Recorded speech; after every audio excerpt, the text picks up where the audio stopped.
Reiki Attunement Explained. What really happens? Reiki Attunement is often described in mysterious language. Some call it an initiation. Some call it an activation. Some call it an energetic opening. But what actually happens during a Reiki attunement? In this video, we'll explore the historical roots of attunements, what the ritual involves, what it is and what it is not, what students commonly experience, and how to understand attunement in a grounded, balanced way. Let's begin with where this tradition comes from. Reiki, as practiced today, traces back to Mikao Usui in early 20th century Japan. Usui developed a system called Usui Reiki Ryoho, a structured path of spiritual and personal development. After Usui's passing, his student, Chujiro Hayashi, formalized aspects of the training process, including hand positions and teaching structures.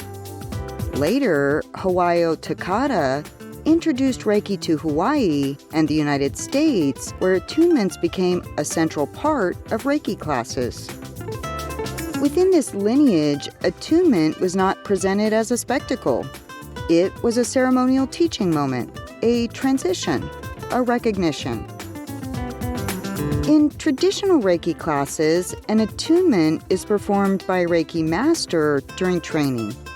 While methods vary slightly by lineage, the process often includes silent intentions, specific gestures or hand movements, and the use of Reiki symbols in some traditions.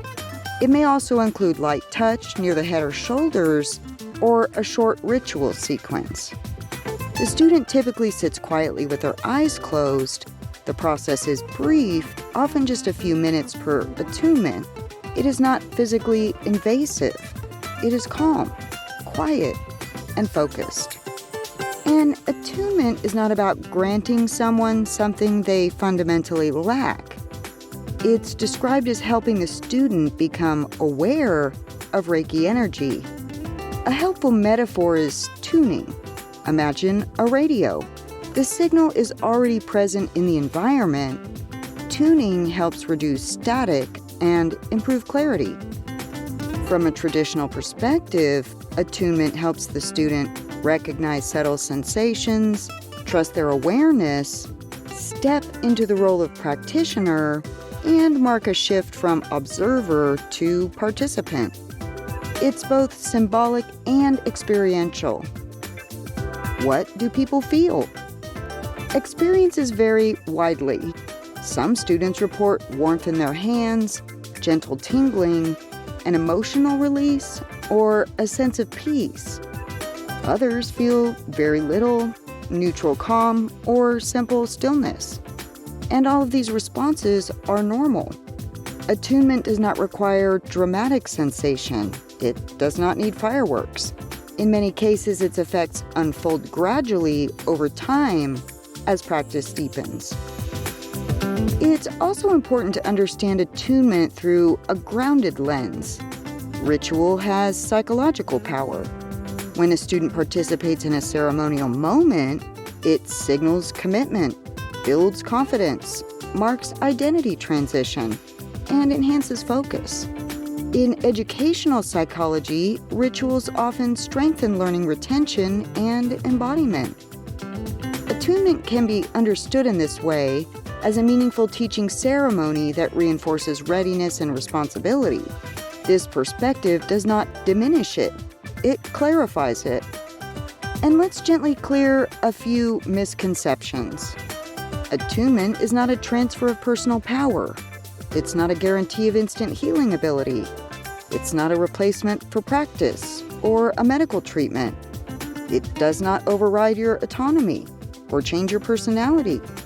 It does not make someone special in a hierarchical sense. It marks a beginning, not an arrival. Traditionally, Reiki training is divided into levels. Each level includes an attunement aligned with that stage of learning. Level 1 focuses on self-practice and foundational hand positions. Level 2 introduces symbols and distance practice in some lineages. And at the master level, it prepares the practitioner to teach and offer attunements themselves. Each attunement corresponds to expanded responsibility, not superiority. And here's something important. Attunement is a moment. Practice is a lifestyle. The real development of Reiki sensitivity comes from daily self-practice, quiet awareness, ethical intention, and steady presence. The ritual opens the door. Walking through it takes time. If you're considering Reiki training, you don't need to fear attunement. It is gentle, structured, intentional. For many, it feels like a meaningful turning point.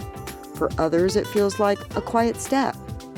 Either way, its purpose is simple: to support your confidence, to deepen your awareness, and to invite you into a tradition centered on balance, calm, and well-being. Reiki remains a complementary wellness practice. It is not a substitute for medical or mental health care. But for many, attunement marks the beginning of a path rooted in presence. And presence is something we cultivate over time.